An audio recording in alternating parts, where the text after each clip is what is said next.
நீண்ட நாட்களுக்கு பிறகு மறுபடியும் உங்களை சந்திப்பதில் மகிழ்ச்சி. அப்படிதான் சொல்லிட்டு போயிடுறேன். நீ இல்லை, இந்த முறை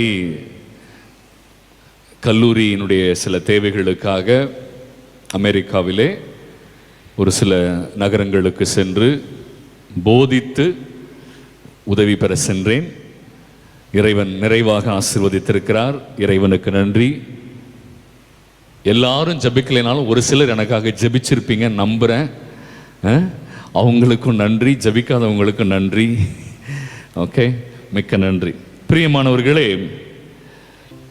சாத்தானின் கட்டுகளிலிருந்தும் இருளின் பிடியிலிருந்தும் தீயவனின் மாய கவர்ச்சிகளிலிருந்தும் உலகத்தின் அழுக்குகளிலிருந்தும் விடுதலை வேண்டுமென்றால்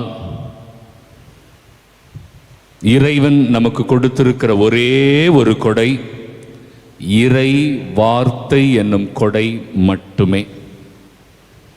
இறை வார்த்தை மட்டுமே இத்தனை பிரச்சனைகளிலிருந்தும் இத்தனை கேடுகளிலிருந்தும் நமக்கு விடுதலை தர முடியும்.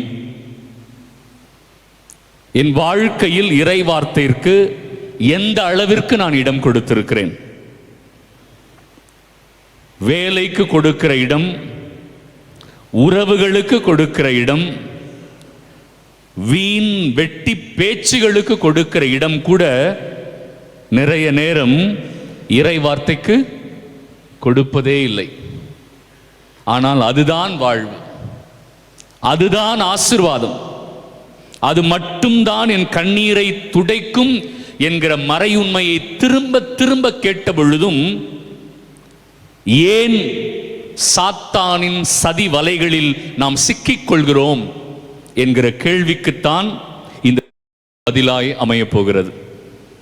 ஆகவே இறை வார்த்தை நமக்கு இன்று ஒரு அற்புதமான பாதையை காண்பிக்க போகிறது. இறை வார்த்தை மட்டும்தான் நமக்கு விடுதலை தரும். அந்த வார்த்தையை ரொம்ப கவனமா புரிந்து கொள்ளணும். ஏனென்றால் பிரிவினை சபைகள் இறை வார்த்தை மட்டுமே என்று சொல்லுவார்கள். நாமும் அதை சொல்லுகிறோம். இரண்டிற்கும் வேறுபாடு இருக்கிறது. பிரிவினை சபைகள் வெறும் இறை வார்த்தையை அதனுடைய உண்மை பொருளையும் அதனுடைய உண்மை வரலாற்று நிகழ்வுகளையும் தற்காலத்தில் அதனுடைய பொருளையும் பல நேரங்களில் சரியாக மக்களுக்கு போதிப்பதில்லை என்று நான் உண்மையாகவே கருதுகிறேன். ஏனென்றால் கத்தோலிக்க திருச்சபையை பொறுத்தவரை கத்தோலிக்க திருச்சபை 3 தூண்களின் மேல் நிலையாய் நிறுத்தப்பட்டிருக்கிறது. ஏற்கனவே சொல்லியிருக்கிறேன், மறந்திருப்பீங்க, நான் மறுபடியும் சொல்றேன். கத்தோலிக்க திருச்சபை 3 தூண்களின் மீது நிலையாய் நிறுத்தப்பட்டிருக்கிறது. முதலாவதாக அப்போஸ்தலிக்க பாரம்பரியம், அப்போஸ்டாலிக் ட்ரெடிஷன் என்று சொல்வார்கள். இரண்டாவது இறை வார்த்தை, பைபிள்.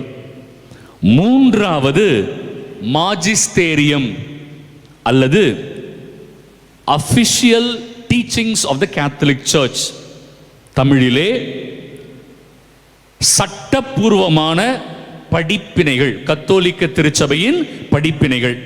இது 3ம் முக்கியம்னு நம்ம சொல்லுவோம். அதுதான் அவங்களுக்கும் நமக்கு இருக்கிற வித்தியாசம். ஏன் ஃபாதர் அப்படி சொல்றோம்? ஏனென்றால் தொடக்க காலத்தில் முதல் 400 ஆண்டுகளிலே தொடக்க கால கிறிஸ்தவர்கள் கைகளில் பைபிள் இல்லை. பாவம், அது அவங்களுக்கு தெரியாது இல்லையா? முதல் 400 ஆண்டுகள் கையில பைபிள் இல்லை. இங்கொன்றும் அங்கொன்றுமாக எழுதப்பட்டு பல நூல்கள் இருந்தது, ஆயிரக்கணக்கான நூல்கள் இருந்தது. தொடக்க கால கிறிஸ்தவர்கள் இதுதான் உண்மையிலே இறைவார்த்தை என்று அப்போஸ்தலர்களால் அங்கீகரிக்கப்பட்ட நூல்களை அவர்கள் பாதுகாத்தார்கள்.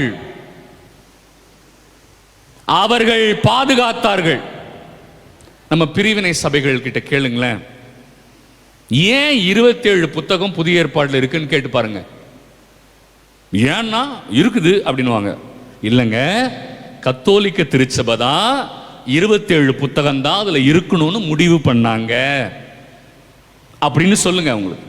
ஏன்னா மத்தேயு தான் மத்தேயு எழுதினார்னு எங்கேயாவது இருக்கா பைபிள்ல? இருக்காமா? என்னம்மா இப்படி பார்க்குறீங்க? நான் அமெரிக்காவிலேருந்து வந்துட்டேன், நீங்கள் வாங்க, இங்கே வாங்க. வந்துட்டீங்களா? இறங்கி வாங்க. இப்போதான் சில பேர் இறங்குறாங்க கீழே. மத்தேயு தான் மத்தேயு எழுதினார்னு மத்தேயுல போட்டிருக்கா? இல்லை. அப்ப யார் சொன்னது மத்தேயு என்கிற புத்தகத்தை மத்தேயு என்பவர் எழுதினார் என்று யார் சொன்னது? லூக்கா தான் லூக்காவை எழுதினார்னு யார் சொன்னது? அதுல இல்லையே. அந்த புத்தகத்தை வாசிச்சு பாருங்க. நான் லூக்காவாகிய நான் இந்த நற்செய்தி எழுதுகிறேன் அப்படின்னு இல்லையே. ஏன்னா அந்த காலத்துல நிறைய போலி நற்செய்தி இருந்துச்சு. கத்தோலிக்க திருச்சபை தான் இதுதான் உண்மையிலேயே இறைவனால் வெளிப்படுத்தப்பட்ட நற்செய்தி என்று தொகுத்து அதை பாதுகாத்து வைத்திருந்தது. அவர்கள் பாதுகாத்து தொகுத்து வைத்திருந்தார்கள் இல்லையா? அந்த காலத்தை தான் அப்போஸ்தலிக்க பாரம்பரிய காலம் என்று சொல்கிறோம். அந்த அப்போஸ்தலிக்க பாரம்பரியம் இல்லை என்றால் நம்ம கைகளில் என்ன வந்திருக்காது? பைபிள் வந்திருக்காது. So it is the apostolic tradition that gave the Bible. அப்போஸ்தலிக்க பாரம்பரியம் தான் கைகளில் தவழுகிற இறைவார்த்தையை நமக்கு கொடுத்தது இல்லையா? வேதம் சொல்லுகிறதுன்னு வாங்க, அவங்களுக்கு தெரியவே தெரியாது. அந்த வேதத்தில் பழைய ஏற்பாடுல 46, புதிய ஏற்பாடுல 27 அப்படின்னு சொன்னது யாரு? கத்தோலிக்க திருச்சபை மட்டும்தான். புரியுதுங்களா? அப்ப அந்த அப்போஸ்தலிக்க பாரம்பரியம் தான் இறைவார்த்தையை கொடுக்குது. நம்ம கத்தோலிக்க திருச்சபை அந்த இறைவார்த்தையிலிருந்து கத்தோலிக்க மக்கள் எப்படி வழிபட வேண்டும், எப்படி வாழ வேண்டும் என்று சட்டதிட்டங்களையும் படிப்பினைகளையும் நமக்கு வகுத்து தந்தார்கள். ஆகவே இந்த மூன்றும் அத்தியாவசியம். எது? அப்போஸ்தலிக்க பாரம்பரியம், இறைவார்த்தை, சட்டப்பூர்வமான படிப்பினை. இந்த மூன்று தூண்களின் மீதுதான் கத்தோலிக்க திருச்சபை இருக்கிறது. இந்த மூன்று தூண்களுக்கும் ஒரு ஒற்றுமை என்னவென்றால் இறைவார்த்தை. இந்த மூன்று தூண்களுக்கும் ஒற்றுமை என்ன? இறைவார்த்தை. புரியுதுங்களா? அதனால தான் நான் அப்படி சொன்னேன். அது மட்டும் இல்ல, நம்ம ஏன் பாரம்பரியத்தை பின்பற்றுகிறோம் தெரியுமா? இப்படித்தான் ஞானஸ்நானம் கொடுக்கணும், இப்படித்தான் திருப்பலி நடத்தணும் அப்படின்னு கத்தோலிக்க திருச்சபை எடுத்த உடனே கண்டுபிடிக்கல.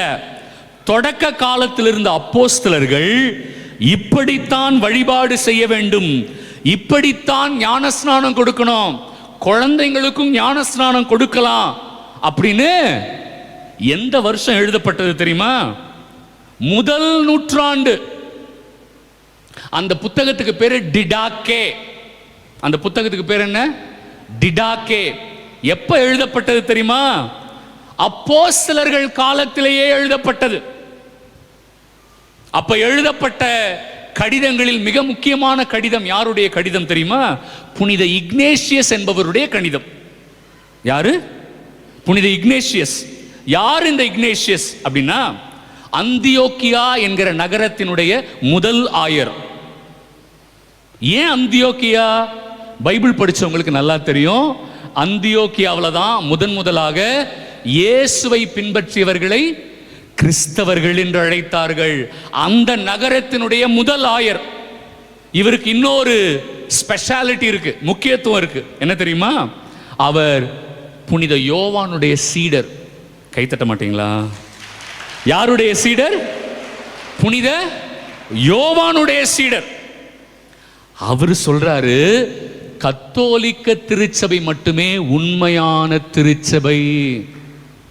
கை தட்டி இருக்கணுமே. சொன்னது யாரு? புனித இக்னேஷியஸ். யார் இந்த இக்னேஷியஸ்? யோவானுடைய சீடர். இப்போ நான் என்ன கேட்பேன் என்னுடைய பிரிவினை நண்பர்கள் கிட்ட, அவங்க நம்ம நண்பர்கள் தான் இல்லையா, நம்ம சகோதரர்கள். அவங்ககிட்ட என்ன கேட்பேன், ஐயா யோவானுடைய சீடர் சொன்னதை நான் கேட்பேனா, 2000 வருஷத்துக்கு வந்ததுக்கு அப்புறம் எங்க பைபிளை அக்குள்ள வச்சுக்கிட்டு தப்பு தப்பா போதிக்கிற உங்க பேச்சை நான் கேட்பேனா? யாரை கேட்பேன்? அவர் தானே கேட்பேன். அவர் எழுதின கடிதம், நம்ம கதையெல்லாம் விட முடியாது. இப்போ எல்லாமே இருக்கு. நீங்க போய் கூகுள்ல லெட்டர்ஸ் ஆஃப் செயின்ட் இக்னேஷியஸ்னு போடுங்க, எல்லாமே இருக்கு. அதுல தலையில 3 வாட்டி எப்படி தண்ணி ஊற்றி ஞானஸ்நானம் கொடுக்கலாம், குழந்தைகளுக்கும் ஞானஸ்நானம் கொடுக்கலாம் இல்லையா, எப்படி வழிபாடு நடத்தணும். கத்தோலிக்க திருச்சபையுடைய மையம் ஆயர்கள் தான், ஆயரை சுற்றி தான் இருக்கணும், நற்கருணை வழிபாடு தான் மையம். இதெல்லாம் எழுதினது யாரு? இக்னேஷியஸ். இதை ஏன் இக்னேஷியஸ் எழுதினாரு? அவர் யோவானுடைய சீடர். யோவான் யாரு? இயேசுவுடைய அன்பு சீடர். அப்ப நம்ம யாரு வழியில் இதை தான் நம்ம அப்போஸ்தலிக்க பாரம்பரியம்னு சொல்றோம். பாத்தீங்களா? புறக்கணிச்சிட முடியுமா? யோவானுடைய சீடர் இக்னேஷியஸ் அவர்களுடைய கடிதத்தை புறக்கணிச்சிட முடியுமா? உங்க பாஸ்டர் சொன்னா நீங்க அப்படியே பெரிய வேத வாக்கா எடுத்துக்கிறீங்களே. அவர் இப்ப வந்தவர் இல்லையா, ஆனா இயேசுவின் சீடராலேயே வளர்க்கப்பட்டு இயேசுவின் சீடராலேயே கற்பிக்கப்பட்ட எங்களுடைய அப்போஸ்தலிக்க பாரம்பரியத்தில் வந்த புனிதர் இக்னேஷியஸ் எழுதுகிறார், இப்படித்தான் இருக்க வேண்டும். கத்தோலிக்க திருச்சபை தான் உண்மையான திருச்சபை. ஆகவே அப்போஸ்தலிக்க பாரம்பரியம் ரொம்ப ரொம்ப முக்கியம். புரியுதுங்களா? அதை நம்ம கைவிடவே முடியாது. அப்ப 2வது இறைவார்த்தை. அதுக்கப்புறம் நான் சட்டதிட்டங்களுக்கு வரேன். இறைவார்த்தை விடுதலை தரும்னு சொன்னேன். ஆண்டவர் இயேசு கிறிஸ்து இன்னைக்கு தொழுகை கூடத்திற்கு போறார். எங்க போறாரு? மக்கள் வழிபாடு நடத்துகிற இடம் இல்லையா, அங்க போய் கற்பிக்கிறார். எப்படி கற்பிச்சாரு? அதிகாரத்தோடு கற்பித்தார். அதிகாரத்தோடு கற்பித்தார். அது வரைக்கும் அமைதியா இருந்த சாத்தான் வேலை காட்டுது. சாத்தான் எப்ப வரைக்கும் அமைதியா இருக்கும்னா, இப்போ நிறைய இந்த செழிப்பு போதனை இந்த உலகத்தில் அதிகமாயிடுச்சு. என்ன போதனை? செழிப்பு போதனை. ஆங்கிலத்தில் அதை ப்ராஸ்பெரிட்டி காஸ்பல்னு சொல்லுவாங்க. என்னது? Prosperity gospel. இந்த செழிப்பு போதனை போதிப்பவர்கள் மீது என் கை இருக்கும்னு ஆண்டவர் எச்சரிக்கை சொல்றார். நீங்க வேணும்னா செழிப்பு போதனைனா என்ன அப்படின்னு தெரியணும்னா எரேமியா 23வது அதிகாரத்தை வீட்டில் போய் படிங்க இல்லையா. ஒன்றும் இல்லை, அது எப்படி இருக்கும்னா, ஆண்டவர் பேசுகிறார். எப்படி ஆரம்பிப்பாங்க அவங்க? ஆண்டவர் பேசுகிறார். அதான் செழிப்பு போதனை. அதில் அப்படியே இருக்கு அந்த வார்த்தை. ஆண்டவர் சொல்றாரு, எவனாவது நான் பேசாம சும்மா நீங்களா போய் ஆண்டவர் கூறுகிறார்னு சொன்னீங்கன்னா தொலைச்சு போடுவேன் அப்படின்னு யார் சொல்றா? ஆண்டவரே சொல்றார். இந்த செழிப்பு போதனை என்ன தெரியுமா பண்ணும்? பாவங்களை சுட்டி காட்டாது. இந்த செழிப்பு போதனை என்ன பண்ணும்னா மக்களை திருத்தாது. இந்த செழிப்பு போதனை என்ன பண்ணும் அப்படின்னா மக்கள் ஆண்டாண்டு காலமா இருக்கிற தவறான பழக்க வழக்கங்களை அவங்களுக்கு எடுத்து காட்டாது, மனமாற்றத்திற்கு அழைக்காது. இந்த செழிப்பு போதனை என்ன பண்ணும் தெரியுமா? உங்களை இப்பொழுது ஆண்டவர் ஆசீர்வதிக்கிறார், உங்களை தொடுகிறார், உங்களை சுகமாக்குகிறார், உங்களுக்கு விடுதலை கொடுக்கிறார். இப்படியே இருக்கும். அப்படியே வருடி கொடுக்கிற மாதிரியே இருக்கும், சுகமா இருக்கும், நல்லா இருக்கு இல்லையா. திடீர்னு ஒருத்தர் என்ன மாதிரி ஒரு ஆள் சாதி தவறு, சாதியை பின்பற்றாதே, வலிக்குது. என்னையா பிரசங்கம் வைக்கிறார் இந்த ஆளு? அவர் எவ்வளோ அழகா வச்சார், நல்லா இருந்துச்சு, சுகமா இருந்துச்சு. தப்புன்றாரு எடுத்த உடனே. நல்ல நேரம் கெட்ட நேரம்லாம் வேணாங்கிறாரு. என்ன இது இல்லையா? நம்ம தப்ப சுட்டி காட்டினா பிரச்சனையா? அப்படி வருடி கொடுத்துட்டே இருக்கணுமா? இல்லை. இறை வார்த்தை எப்படிப்பட்டது தெரியுமா? அது உண்மையாக இறைவனுடைய விருப்பத்தை மக்களுக்கு அறிவிக்கிற பணியாளர்களாக மட்டும்தான் நாங்கள் இருக்கணும். என்னுடைய சொந்த கற்பனையையோ என்னுடைய சொந்த விளக்கத்தையோ இறை வார்த்தைக்கு நான் கொடுக்க கூடாது. எங்க போட்டிருக்கு ஃபாதர்? 2 பேதுரு 1வது அதிகாரம் 20-21 வசனத்தில் போட்டிருக்கு. சொந்த விளக்கம்லாம் சொல்லக்கூடாது. பைபிள்ல என்ன சொல்லியிருக்கோ அதை சொல்லணும். அது வலிச்சாலும் பரவாயில்லை, அது மனசாட்சியை குத்தினாலும் பரவாயில்லை, சில பேருக்கு வைத்தறிச்சல் வந்தாலும் பரவாயில்லை இல்லையா, சில பேர் கடுப்பாய் எந்திரிச்சு போனாலும் பரவாயில்லை. பைபிள் என்ன சொல்லியிருக்கோ அதைத்தான் நான் என்ன பண்ணணும், சொல்லணும். இதை பவுல் சொல்றார், எபேசியர் 6வது அதிகாரத்தில் சொல்றார் 19வது வசனத்தில். அங்க இருக்கிற மக்கள் கிட்ட போதிக்கும் போது சொல்றாரு, நான் இறைவன் விரும்பியதை மட்டுமே உங்களுக்கு போதிக்கும்படி நீங்கள் எனக்காக மன்றாடுங்கள். பவுல் சொல்றார். அத என் இஷ்டத்துக்கெல்லாம் போதிக்க முடியாது. இறைவார்த்தையை தொடரும்போதெல்லாம் எனக்கு ஏன் பயம் வரும் தெரியுமா? இதனாலதான். சில பேர் என்னை திட்டினாலும் பரவாயில்லைன்னு ஆணித்தரமா அழுத்தி சில விஷயங்களை சொல்றதுக்கு காரணம் என்ன தெரியுமா?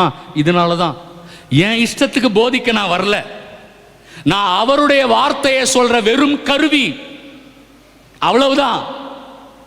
அப்ப இறை வார்த்தை எத்தகையது என்றால், அது உண்மையாக இறைவனுடைய திருவிழத்தின்படி போதிக்கப்படும் பொழுது சாத்தான் சும்மா இருக்க மாட்டான். அது வரைக்கும் அமைதியா கேட்டுக்கிட்டு இருந்த சாத்தான், அவர் அதிகாரத்தோடு பேசின உடனே என்ன நடந்துச்சு? ஐயோ இயேசுவே, எங்களை ஒழித்து விடவா வந்தீர்?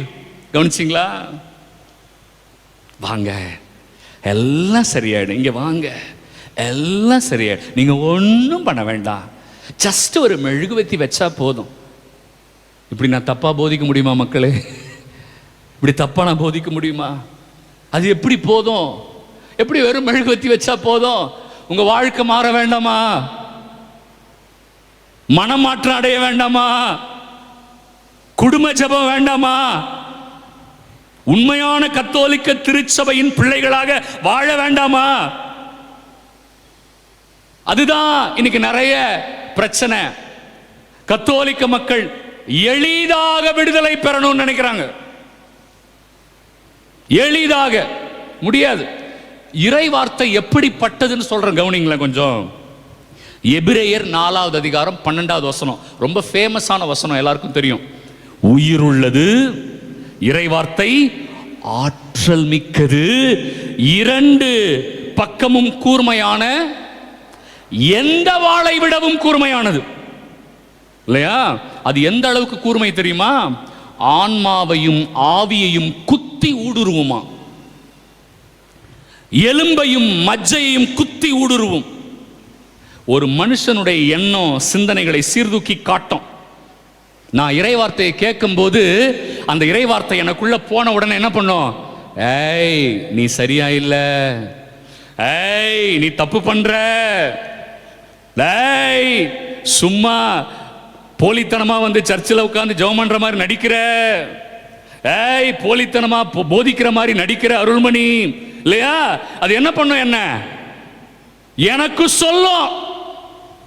சில பேர் இறைவார்த்தையை கேட்கும் போது, அவனுக்கு தான் சொல்றாரு ஃபாதர், அவளுக்கு தான் சொல்றாரு ஃபாதர், இல்லையா?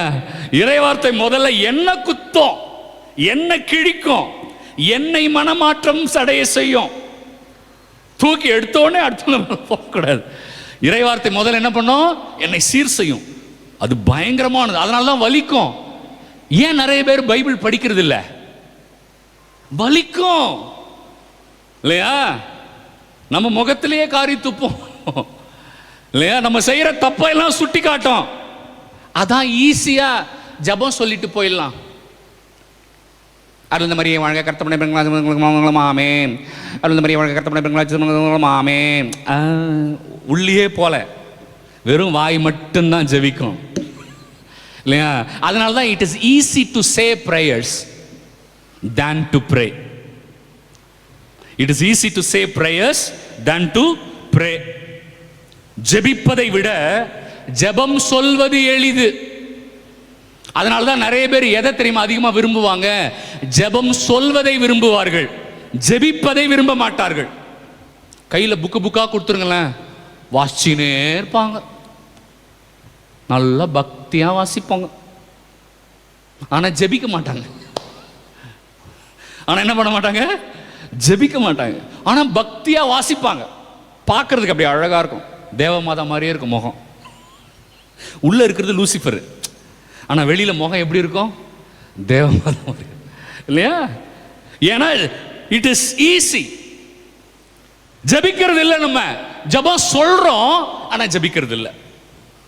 இரண்டாவது, எரேமியா 23வது அதிகாரம் 29வது வசனம் சொல்கிறது, இறை வார்த்தை தீயை போன்றது.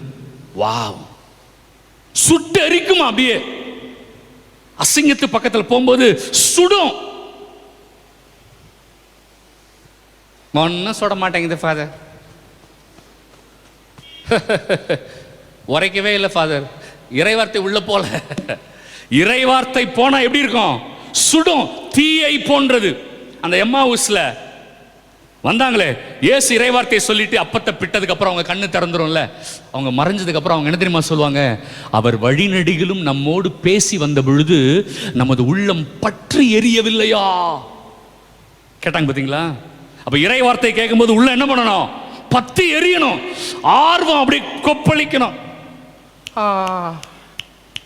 முடி சீக்கிரம், குழம்பு வைக்காம வந்துட்டேன் இல்லையா? பத்திலாம் எரிய மாட்டேங்குது. இப்போ பத்தி எரியணும், சுடணும், தீ மாதிரி. அதே வசனத்தில் போட்டிருக்கு, இறை வார்த்தை என்பது பாறையை அடித்து நொறுக்கும் சம்மட்டியை போன்றது. போதுமா? இந்த கல்லான இதயத்தோடு வந்து உட்கார்ந்து இறை வார்த்தையை கேட்டா, இறை வார்த்தை என்ன பண்ணுமா? அடிச்சு நொறுக்குமா. ஒன்றும் நடக்க மாட்டேங்குது. சில பேர் பாவ சங்கீதனம் பண்ணுவாங்க, 10 பாவம் சொல்லுவாங்க, ஒரு மாசம் கழிச்சு வருவாங்க, அதே 10 பாவம். ஏன், என்னாச்சு?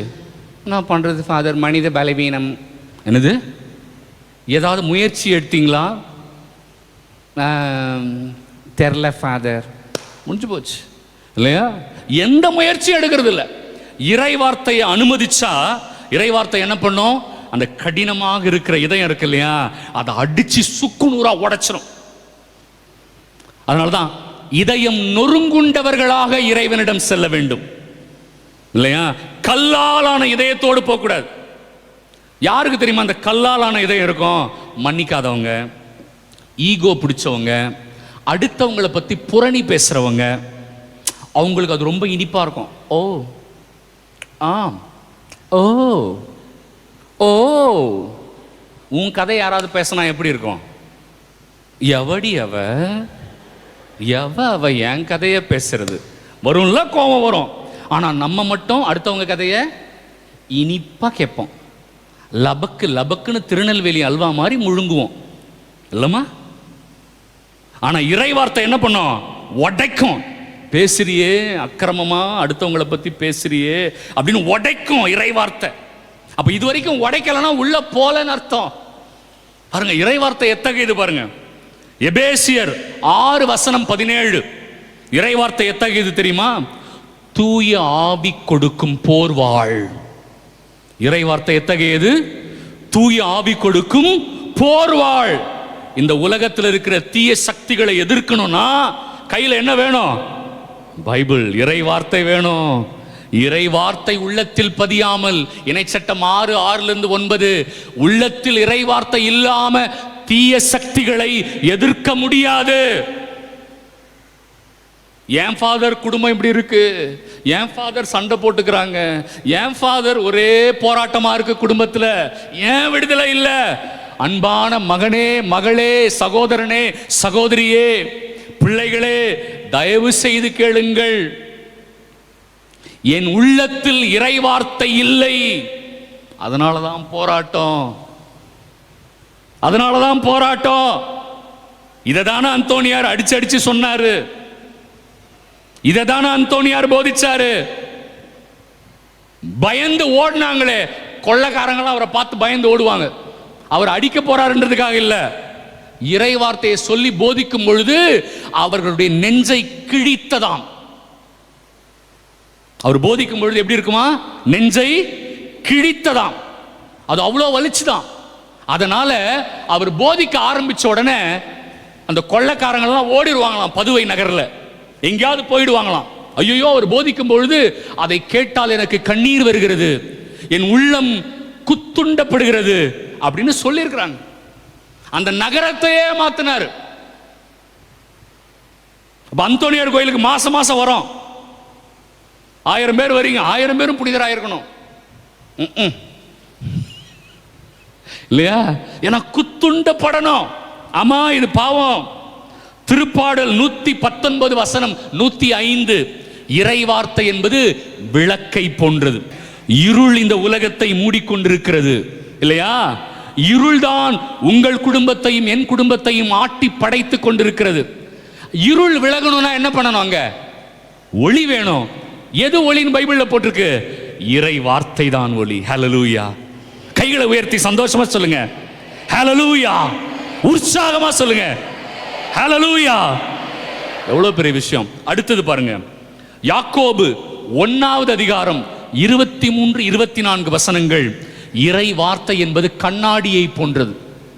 கண்ணாடி முன்னாடி போய் நிக்கிறீங்க, காலையில நம்ம மூஞ்ச நம்மளாலேயே பார்க்க முடியாது இல்ல? அப்பதான் அட்ஜஸ்ட் பண்ணுவோம் இல்லையா? குறைகள் எல்லாம் எனக்கு கண்ணாடியை பார்க்கும் பொழுதுதான் எனக்கு தெரியும். உண்மையிலேயே ஒருவர் தன் குறையை நிவர்த்தி செய்து கொள்ள வேண்டும் என்றால் எங்க போய் நிக்கணும்?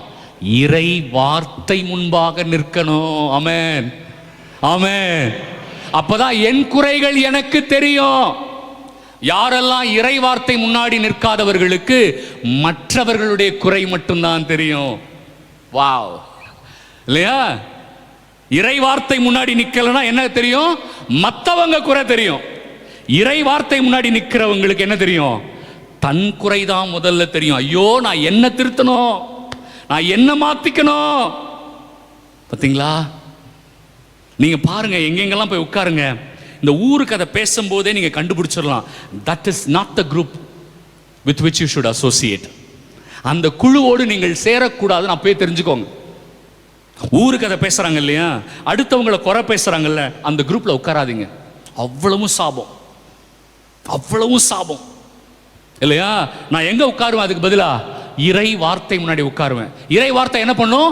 என்னை சுத்தப்படுத்தும், என்னை பரிசுத்தப்படுத்தும். அது கண்ணாடி மாதிரி என் குறைகளை எனக்கு காட்டும். ஆமென். சந்தோஷமா சொல்ல மாட்டீங்களே?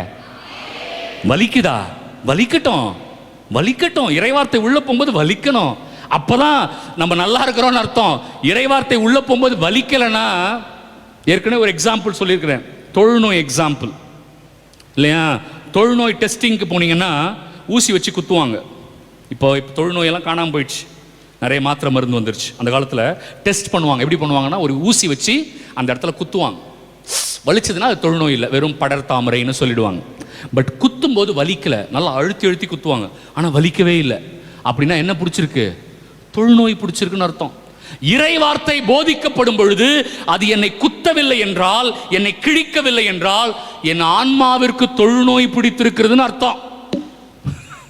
புரியுதுங்களா? அது என்னை மாத்த விடலை அப்படின்னா தொழுநோய் பிடிச்சிருக்கு. ஓகே, அடுத்தது 1 பேதுரு 2வது அதிகாரம் 2வது வசனம் சொல்கிறது, இறை வார்த்தை என்பது தாய்ப்பாலை போல. வாவ்!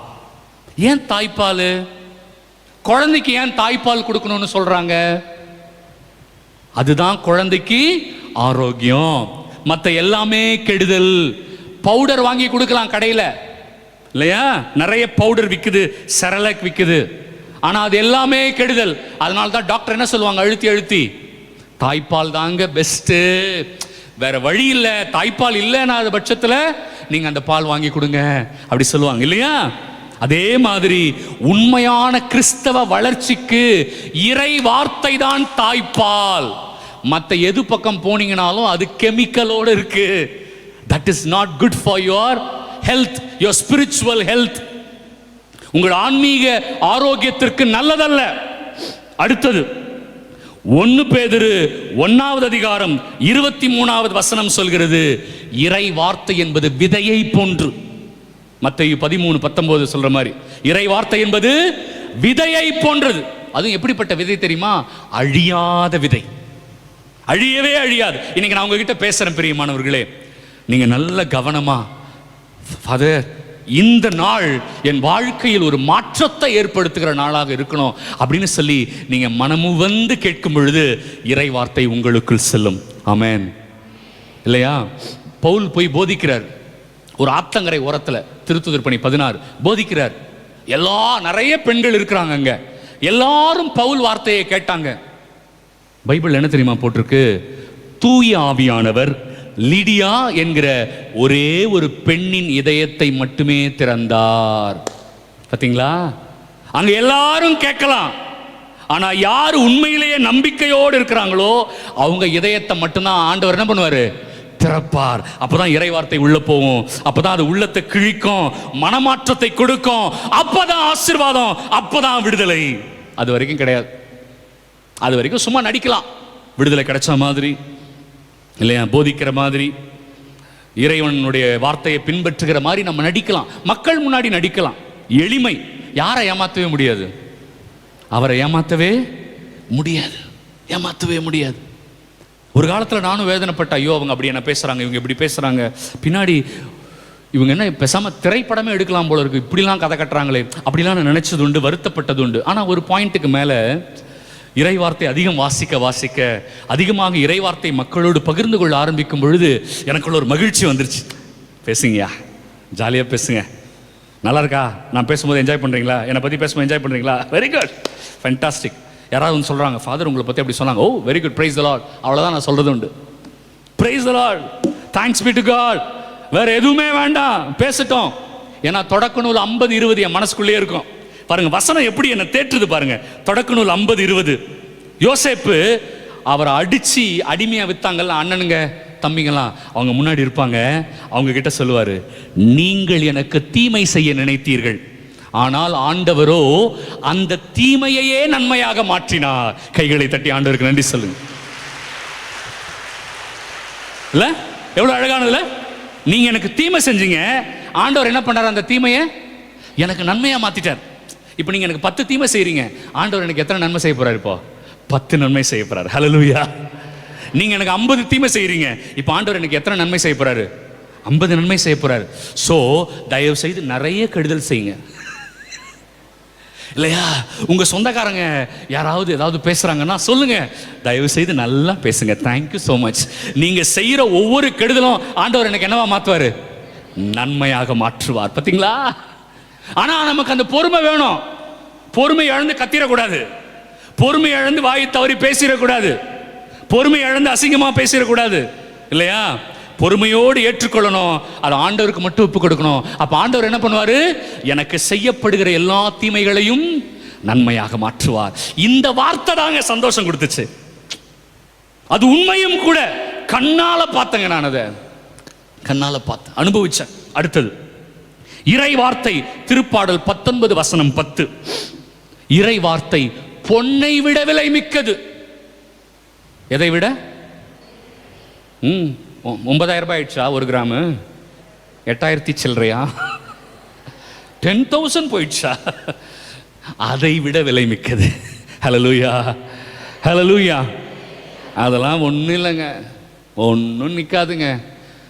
கல்யாணம் பண்ணும்போது நல்ல பையன் நல்ல பொண்ணு, அதுதாங்க குடும்பம். அந்த பொண்ணு தங்கம் கூட எடுத்துகிட்டு வர வேணாம், அந்த பொண்ணு தங்கமாக இருந்தால் போதும், இல்லைங்களா? அந்த பையன் நமக்கு தங்கமாக இருந்தால் போதுங்க. இந்த பெரியவங்களுக்கெல்லாம் சொல்லி சொல்லி நான் ஓஞ்சு போயிட்டேங்க. எப்படி தான் வாயை திறந்து வரதட்சணை கேட்குறீங்களோ தெரில. நல்ல பொண்ணு வேணுங்க வீட்டுக்கு, எந்த சாதியும் வேணாங்க, இல்லையா? எந்த பேக்ரவுண்ட், நல்ல பொண்ணு வேணும், நல்ல பையன் வேணும், அதுதாங்க சந்தோஷம் குடும்பத்துக்கு. ஏங்க புரியவே மாட்டேங்குது யாருக்கும்? ஏன் யாருக்குமே புரிய மாட்டேங்குது? அதுல என்னங்க பந்தா? 100 பவுன் போட்டோம், என்னங்க பந்தா? கார் வாங்கி கொடுத்தோம், என்னங்க? ஆண்டவர் தாங்க பாதுகாக்கணும். நான் ரோட்ல போகும்போது யார் பாதுகாக்கணும்? ஆண்டவர் தான் பாதுகாக்கணும், இல்லையா? BMW என்ன பாதுகாக்காது, என் ஆண்டவர் தான் என்ன பாதுகாப்பார். சாதியில போய் பொண்ணு தேடுறீங்களே, நல்ல பொண்ணா தேடி இருக்கீங்களா?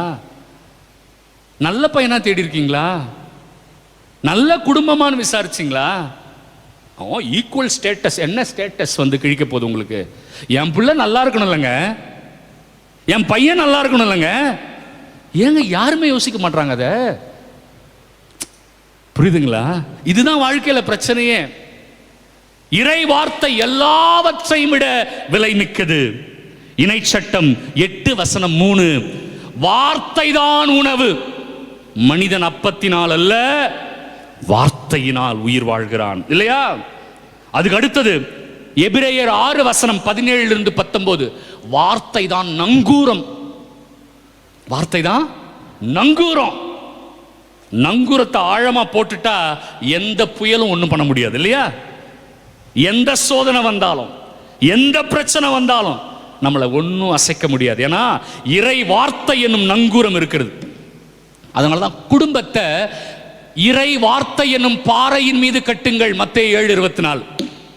இல்லையா? இறை வார்த்தை என்னும் பாறை மீது கட்டுங்கள், அப்ப அந்த குடும்பம் நல்லா இருக்கும். சொத்தின் மீது குடும்பம் இல்ல, சாதியின் மீது குடும்பம் அல்ல, பொய்களின் மீது குடும்பம் அல்ல, இந்த உலக காரியத்தின் மீது குடும்பத்தை கட்டக்கூடாது. எதன் மீது கட்டணும்? இறை வார்த்தையின் மீது குடும்பத்தை கட்டணும். எவ்வளவு அழகா இருக்கு பைபிள்ல. கடைசியாக திருவெளிப்பாடு 11:1, இறை வார்த்தை தான் அளவுகோல், the measurement with which you should measure everything in your life. உங்க வாழ்க்கையில் நடக்கிற எல்லாமே சரியா தப்பா எப்படி ஃபாதர் அளவு பார்க்கிறது? அருள்மணி ஃபாதர் சொல்றது சரியா தப்பா எப்படி அளவு பார்க்கிறது? இறை வார்த்தையை வச்சுதான் அளவு பார்க்கணும். புரியுதுங்களா நான் சொல்றது? நான் சொல்றேன்றதுக்காகவே நீங்க நம்ப கூடாது. அவர் சொன்னது பைபிள்ல இருக்கா, நம்ம அப்போஸ்தலிக்க பாரம்பரியத்தில் இருக்கா, அவர் சொன்னது திருச்சபையினுடைய சட்டதிட்டத்தில் இருக்கா, அப்பதான் அவர் சொன்னது கரெக்ட். நான் சொல்லிட்டேன்றதுக்காக கரெக்ட் இல்ல. இறை வார்த்தை தான் அளவுகோல். திருவெளிப்பாடு 11:1. வா, கைத்தட்டி ஆண்டவருக்கு நன்றி சொல்லுங்களேன். இதான் இறை வார்த்தை. இப்ப சொல்ற சாத்தான் ஏன் பயந்தான்? சாத்தான் ஏன் பயந்தான்? 4 பாயிண்ட். அவன் ஒரு பொய்யன். சாத்தான் ஒரு பொய்யன். அவன் எதை பார்த்தா பயப்படுவான்? உண்மையை பார்த்தா பயப்படுவான். யோவான் 17:17, வார்த்தை தான் உண்மை. ஹல்லேலூயா, ஹல்லேலூயா. வார்த்தை தான் உண்மை. சாத்தான் ஒரு பொய்யன் எங்க போட்டிருக்கு? யோவான் 8:44 இருக்கு. அவன் ஒரு பொய்யன், அவன் பொய்களின் பிறப்பிடம். He is the father of all lies. பொய்களின் தந்தை அவன்தான். பாத்தீங்களா? அதனால பொய் பேசுறவங்க கிட்ட இறை வார்த்தையை சொன்னா ஏத்துக்க மாட்டாங்க. இப்ப புரியுதுங்களா? பொய் பேசுறவங்க கிட்ட எதை சொன்னா ஏத்துக்க மாட்டாங்க? இறை வார்த்தை. ஏன்? இறை வார்த்தை தான் உண்மை. உண்மையும் பொய்யும் இருக்கும். அதனால தான் சாத்தான் பயப்படுறான், வார்த்தையை பார்த்து பயப்படுறான். அதனால தான் வார்த்தையை திருடிடுவான். மத்தேயு 13:19, ஆண்டவர் வார்த்தை விதைக்கிறாரு. பறவை வடிவில் வந்து சாத்தான் அந்த விதையை எடுத்து சென்று விடுவான். ஏன்னா விதை தான் வார்த்தை. வார்த்தை இருந்ததுன்னா பிசாசு நடுங்குவானாம். வார்த்தையை பார்த்தா பிசாசு நடுங்குவான். அதனால தான் பைபிள் வாசிங்க, பைபிளை கையில தூக்குங்க, வீட்டில் பைபிளை சொல்லி ஜெபம் பண்ணுங்க. இல்லையா? ஏன் அன்னை மரியாளை பார்த்து நடுங்குறான்? வார்த்தையை அவங்க கருவுல தாங்கினாங்க. அவங்க உடல், ரத்தம், நாளம் எல்லாம் யாதால நிரம்பிச்சு? இறை வார்த்தையால் நிரம்பியது. அதான் சாத்தா அவங்கள பார்த்தா நடுங்குறான். புரியுதுங்களா? அந்தோனியரை பார்த்து ஏன் சாத்தா நடுங்கினா? ஏன் நடுங்கினா? அவர் யாரு? இறை வார்த்தையை வல்லமையாய் போதித்தார். புரியுதுங்களா? அப்ப இறை வார்த்தையை பார்த்தா சாத்தா என்ன பண்ணுவான்? நடுங்குவான். நீங்க படிங்க, அதை ஜெபிங்க, அதை வாழ்வாக்குங்க. உங்களை பார்த்து நடுங்குவான், என்ன பார்த்து நடுங்குவான். ஓகேவா? அடுத்தது, ஆண்டவருடைய வார்த்தை வல்லமை மிக்கது. திருப்பாடல் 29 ஃபுல்லா படிங்களேன். அதுல என்ன தெரியுமா போட்டிருக்கு? இறை வார்த்தை பாலைவனத்தை நடுநடுங்க செய்யும். இறை வார்த்தை கேதுரு மரங்களை முறித்து விடும். சாத்தான் பார்த்தா பயந்துடுவான். இல்லைங்களா? நீங்க இன்னைக்கு வந்திருக்கிறீங்களே, இந்த இறை வார்த்தை உங்கள் உள்ளத்துல காதுகளில் விழ விழதான் ஆசீர்வாதம் அதிகரிக்குது. சந்தோஷமா கைத்தட்டி ஆமேன்னு சொல்லுங்க எல்லாரும். ஏன்னா சாத்தானால அதை கேட்க முடியாது, சாத்தானால பொறுத்துக்க முடியாது.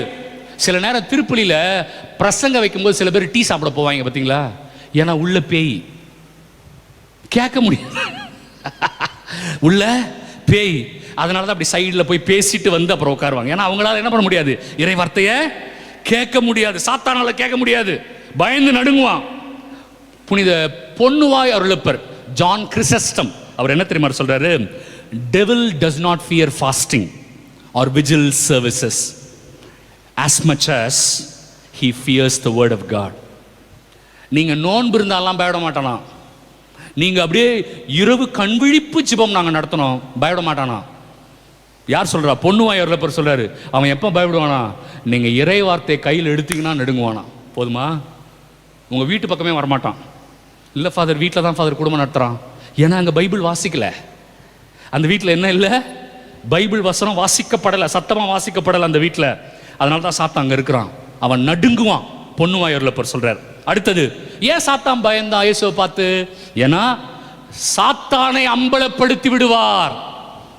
இறை வார்த்தை போதிக்கப்படும் பொழுது சாத்தானால சும்மா இருக்க முடியாது. கத்தும், சாத்தான் எதிர்க்கும், சாத்தான் போலியா பேசும். அப்ப நம்ம கண்டுபிடிச்சிடலாம் எங்க சாத்தான் இருக்குன்னு. இறை வார்த்தை போதிக்கப்படும் பொழுது யார் அதை எதிர்க்கிறார்களோ உள்ள யார் இருக்கிறா? சாத்தான். அப்ப இறை வார்த்தை சாத்தானை அம்பலப்படுத்தி விடும். கடைசியாக, வார்த்தை என்னும் கோலினால் ஆண்டவர் கொடியவரை அடிப்பார். அவர் வார்த்தையிலிருந்து வருகிற மூச்சினால் தீயவரை அழிப்பார். வார்த்தை பேசும்போது சாத்தானுக்கு அடி விழுதான். வார்த்தை பேசும்பொழுது சாத்தானுக்கு அடி விழுது, சாத்தான் அழிகிறானா. அப்ப அதிகமா பேச பேச என்னை பிடிச்சிருக்கிற, என் பிள்ளைங்களை பிடிச்சிருக்கிற, என் குடும்பத்தை பிடிச்சிருக்கிற சாத்தானுக்கு அடி விழுந்துகிட்டே இருக்குது. பார்த்தீங்களா? அவனை சும்மா விடலாமா இனிமேல்? சாத்தானை சும்மா விடலாமா இனிமேல்? போய் வாசிங்க. வாசிக்க வாசிக்க அவனுக்கு அடி விழுந்துகிட்டே இருக்கும்.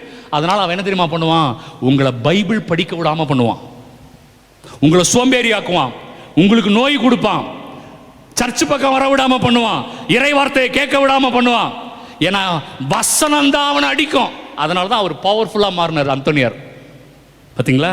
அவர் அதை தான் நமக்கு சொல்லி கொடுக்கிறார். அதை தான் நம்ம அவர்கிட்ட கத்துக்கணும். அந்தோனியாரே, அது காணாம போயிடுச்சு, கண்டுபிடிச்சு கொடுங்க. அந்தோனியாரே கண்டுபிடிச்சு கொடுப்பாரு. ஆனா அது விடுதலை இல்லை. எது விடுதலை? அந்தோனியார் என்ன சொன்னாரோ அதை செய்யணும், அதான் விடுதலை. அந்தோனியாரே இதை செய்யுங்கன்னு கேட்கறது விடுதலை இல்லை. அந்தோனியார் நமக்கு சொன்னதை செய்வதுதான் விடுதலை. கரெக்டுங்களா? இதையெல்லாம் செஞ்சா இறுதியாக ஒரு ஆசீர்வாத செய்தியோடு நிறைவு செய்கிறேன் பிரியமானவர்கள். இப்போ உங்களுக்கு தெரியும் இனிமே சாத்தானை எப்படி எதிர்கொள்ளணும்னு. உங்களை கேட்டா நீங்க சொல்வீங்க, கரெக்டா? இனிமே சாத்தானை எதிர்கொள்ள முடியுமா நம்மளால? அவனை அடிச்சு துரத்த முடியுமா? ஆண்டவர் நமக்கு அந்த வல்லமை கொடுத்திருக்கிறாரா? இறை வார்த்தையின் வல்லமையை கொடுத்திருக்கிறாரா? Very good, fantastic. யாக்கோபு 4:7. யாக்கோபு 4:7 அற்புதமான வசனம் பிரியமானவர்களே. வார்த்தைக்கு நீங்கள் அடிபணிந்தால் உங்களால் சாத்தானை எதிர்க்க முடியும், அவனும் உங்களை விட்டு ஓடி போவான். கைகளை தட்டி அல்லேலூயா சொல்லுங்க. கைகளை தட்டிக்கிட்டே அல்லேலூயா சொல்லுங்க. கைகளை தட்டிக்கிட்டே அல்லேலூயா சொல்லுங்க. கைகளை தட்டிக்கிட்டே அல்லேலூயா சொல்லுங்க. வார்த்தைக்கு அடிபணிந்தால் யாரை எதிர்க்கலாம்? சாத்தானை எதிர்க்கலாம். சாத்தானை எதிர்த்தா அவன் நம்மளை விட்டு. ஏன் ஃபாதர் சாத்தானை எதிர்க்கணும்? பிரியமானவர்களே, என் குடும்பத்தில் நான் அனுபவிக்கிற எல்லா கஷ்டங்களுக்கும் 3 விஷயம்தான் காரணம். ஒன்று உலகம், இன்னொன்று சாத்தான், இன்னொன்று என்னுடைய கெட்ட எண்ணம். இந்த 3 தான் காரணம். நான் அனுபவிக்கிற எல்லா கஷ்டங்களுக்கும் காரணம் இந்த 3 தான். ஆனால் வார்த்தைக்கு அடிபணிஞ்சா இந்த 3ஐயும் ஜெயிச்சிடலாம். ஆமென், ஆமென். இந்த இறை வார்த்தை இன்னைக்கு எனக்கு என்ன செய்ய போகுது? நீங்க வீட்டுக்கு போகும்போது ஒரு மிகப்பெரிய ஆறுதல், ஒரு மிகப்பெரிய மகிழ்ச்சியோடு போக போறீங்க. கைத்தட்டி ஆண்டவருக்கு நன்றி சொல்லுங்களேன். ஒரு மிகப்பெரிய மகிழ்ச்சி. என்ன தெரியுமா? இந்த இறை வார்த்தை என்னும் போர்வாளை கொண்டு என் குடும்பத்தை சிதைத்து கொண்டிருக்கிற சாத்தானை நான் எதிர்க்க போகிறேன். கைகளை தட்டி ஆண்டவருக்கு நன்றி சொல்லுங்க. முதலாவதாக இந்த வசனம் ரொம்ப முக்கியம். திருப்பாடல் 107 வசனம் 20. திருப்பாடல் 107 வசனம் 20 என்ன தெரியுமா? ஆண்டவர் தனது வார்த்தையை அனுப்பி அவர்களை குணமாக்கினார். தன் வார்த்தையை அனுப்பி அவர்களை சாவின் படுகுழியிலிருந்து மீட்டு கொண்டார். போதுமா? நோய்களோடு வந்திருக்கிறோமா? ஃபாதர், ஒரு மிகப்பெரிய பிரச்சனையில மாட்டிட்டு இருக்கேன், எப்படி எந்திரிச்சு வரப்போறேன்னு எனக்கு தெரியல, கண்ணீரோடு வந்திருக்கிறேன் ஃபாதர். பிரியமானவர்களே, ஆண்டவர் தெளிவா சொல்றாரு, அவருடைய வார்த்தை தான் இன்னைக்கு என் நோயிலிருந்து எனக்கு சுகம் கொடுக்கும். அந்த வார்த்தை தான் என்னை அந்த படுகுழியிலிருந்து என்னை மீட்டுக்கொள்ளும். கைகளை தட்டி ஆமென் என்று சொல்வோம். ரெண்டாவது, இது இன்னும் சூப்பரான வசனம். யோவான் 6:63. யோவான் 6:63. வாழ்வு தருவது தூய ஆவி மட்டுமே. இருங்க, இந்த ஊனியல்பு எதற்கும் உதவாது, இந்த உடல் எதற்கும் உதவாது. அவர் கூறிய வார்த்தைகள் மட்டுமே நமக்கு வாழ்வு தரும் ஆவியை தருகின்றன. இது ஏன் முக்கியம் தெரியுமா? ஏன் ஆவி முக்கியம்? எனக்கு தூய ஆவியானவர் ஏன் முக்கியம்? தூய ஆவியானவர் தான் என்னை பாதுகாப்பார். யோவான் 14வது அதிகாரம், யோவான் 16வது அதிகாரம் 8வது வசனத்திலிருந்து, தூய ஆவியானவர் தான் என் பாவத்தை சுட்டி காட்டுவார். மற்றவங்க பாவம் இல்லை, என் பாவத்தை சுட்டி காட்டுவார். தூய ஆவியானவர் தான் என் பாதை தவறு என்று சொல்லி என்னை நல்ல பாதைக்கு அழைத்து செல்வார். தூய ஆவியானவர் தான் உண்மையான திருச்சபையாகிய கத்தோலிக்க திருச்சபைக்கு என்ன கூட்டிட்டு போவார். தூய ஆவியானவர் தான் எது உண்மை எது பொய்ன்னு எனக்கு சொல்லி தருவார். தூய ஆவியானவர் தான் விடுதலை பயணம் 31:3 ஞானத்தை தருவார், அறிவு கூர்மையை தருவார். என் பிள்ளைங்களுக்கு வேணும், ஆமா படிக்கிறாங்க என் பிள்ளைங்க நல்லா படிக்கணும், என் பிள்ளைங்க ஆரோக்கியமா இருக்கணும். 3வது, தூய ஆவியானவர் அனுபவத்தை தருவார். ஞானம், அறிவு கூர்மை, அனுபவம். 4வது, ஆண்கள்லாம் எங்கேயோ அலைகிறாங்களே, தொழில் திறமையை தருவார். போதுமா? யாராவது வந்திருக்கிறீங்களா? தொழில விருத்தியே அடையல, வார்த்தை தான் ஆவியானவரை கொடுக்கும். அந்த வார்த்தை கொடுக்கிற ஆவியானவர் தான் நமக்கு தொழில் திறமையை கொடுக்கும். கைகளை தட்டி ஆண்டவருக்கு நன்றி சொல்லுவோம். எவ்வளவு பெரிய விஷயம் இல்ல? 2 சொல்லிட்டேன். 3வது, யோவான் 12:48. நான் கூறிய வார்த்தைகளே இறுதி நாளில் உங்களுக்கும் எனக்கும் தீர்ப்பு கொடுக்கும். வாவ், எவ்வளவு சூப்பரா இருக்கு பார்த்தீங்களா? யார் நம்மளை தீர்ப்பிட போறா? வார்த்தை தான் தீர்ப்பிடும். இப்பவே அந்த வார்த்தையை கையில் எடுப்போம், அந்த வார்த்தையை உள்ளத்தில் எடுப்போம்.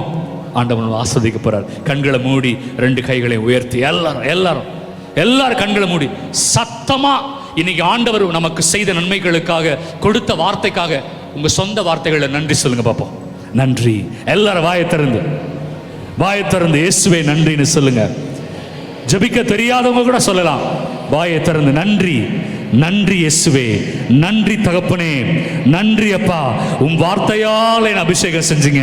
நன்றி ஆண்டவரே, உம் வார்த்தை உயிருள்ளது, ஆற்றல் மிக்கது, என் உள்ளத்தில் என்னுடைய ஆன்மாவையும் ஆவியையும் ஊடுருவக்கூடியது, என் எண்ணங்களை சீர்தூக்கி பார்க்கக்கூடியது.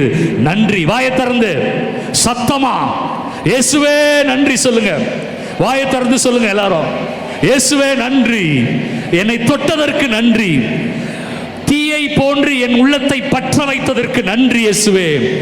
உம் வார்த்தை என்னும் சம்மட்டியால் கல்லாலான என்னுடைய இதயத்தை அடித்து நொறுக்கியதற்கு நன்றி இயேசுவே. நன்றி இயேசுவே. உம் வார்த்தை கேதுரு மரங்களை முறித்துவிடும், பாலை வனங்களை அதிரச் செய்யும் என்று சொன்னீரே ஆண்டவரே. இன்று என் உள்ளங்களை அதிரச் செய்ததற்காக நன்றி இயேசுவே. நன்றி. தூய ஆவி தருகிற போர்வாள்தான் இறை வார்த்தை என்று சொன்னீங்களே, நன்றி இயேசுவே. நன்றி ஆண்டவரே. கள்ளம் கபடமில்லாத பரிசுத்தமான தாய்ப்பால் போன்றது இறை வார்த்தை என்று சொன்னீங்களே, நன்றி இயேசுவே. நன்றி ஆண்டவரே. கண்ணாடியை போன்றது இறை வார்த்தை, அதை பார்க்கும் பொழுது என் குறைகளை நான் நிவர்த்தி செய்து கொள்ள முடியும், மனமாற்றம் பெற முடியும், மனமாற்றத்தின் வழியாக ஆசீர்வாதத்தை பெற முடியும் சொன்னீங்களே, நன்றி இயேசுவே. நன்றி ஆண்டவரே. இறை வார்த்தை என்பது நங்கூரத்தை போன்றது. எந்த சோதனை வந்தாலும், எந்த போராட்டம் வந்தாலும், எந்த புயல் வந்தாலும் என்னை அசைக்க முடியாது. ஏனென்றால் இறை வார்த்தை என்னும் நங்கூரத்தை கொண்டிருக்கிறேன் சொன்னீங்களே, நன்றி இயேசுவே. நன்றி ஆண்டவரே. நன்றி நன்றி நன்றி. உங்க மனசுல இருக்கிற எல்லா வார்த்தையும் இப்ப நீங்க இறக்கி வைக்க போறீங்க. இறை வார்த்தை மட்டும்தான் நீங்க வீட்டுக்கு எடுத்துட்டு போக போறீங்க. பழி வேண்டாம். யார் மேலேயாவது பழி உணர்வு இருக்கா? சர்ச்சில் விட்டு போயிடுங்க. பிசாசு இருக்கா உடம்புல? விட்டுட்டு போயிடுங்க. இங்கே அவர் இருக்கு, நீங்க இங்க விட்டுட்டு போயிடுங்க. நீங்க வீட்டுக்கு போகும்போது என்ன எடுத்துட்டு போக போறீங்க? இறை வார்த்தை, ஆசீர்வாதம் மட்டும்தான். சரியா? இனிமே கோபம் வேணாம், எரிச்சல் வேணாம், பொல்லாப்பு வேண்டாம், பொறாமை வேண்டாம், அசிங்கமான எண்ணம் வேண்டாம், யாரு மேலேயும் கசப்பான எண்ணம் வேண்டாம். நீங்க சந்தோஷமா போய் அடுத்த மாசம் ஓடி வந்து, ஆமா ஆண்டவர் என்னை ஆசீர்வதிச்சார் அப்படி நீங்க நன்றி சொல்லணும். சரிங்களா? செய்வீங்களா? ஓகே, போதுமா? இன்னைக்கு நீங்க சந்தோஷமா போகணும் வீட்டுக்கு போகும்போது. ஓகே, உங்களுக்கு தெரியும் இப்போ இந்த சாத்தானை எப்படி அடிக்கணும்னு தெரியும், ஆசீர்வாதத்தை எப்படி பெறணும்னு தெரியும். நீங்க வீட்டுக்கு போறது மட்டும் இல்லை, மற்றவங்களுக்கு சொல்லிக் கொடுப்பீங்க இல்லையா? இனிமேல் சேர்ந்து கத்தோலிக்க திருச்சபை என்னும் உண்மை திருச்சபையாக ஒற்றுமையாக இணைந்து சாத்தானை எதிர்ப்போம், கடவுளின் ஆசீரை பெற்றுக்கொள்வோம். ஆமென், ஆமென், ஆமென்.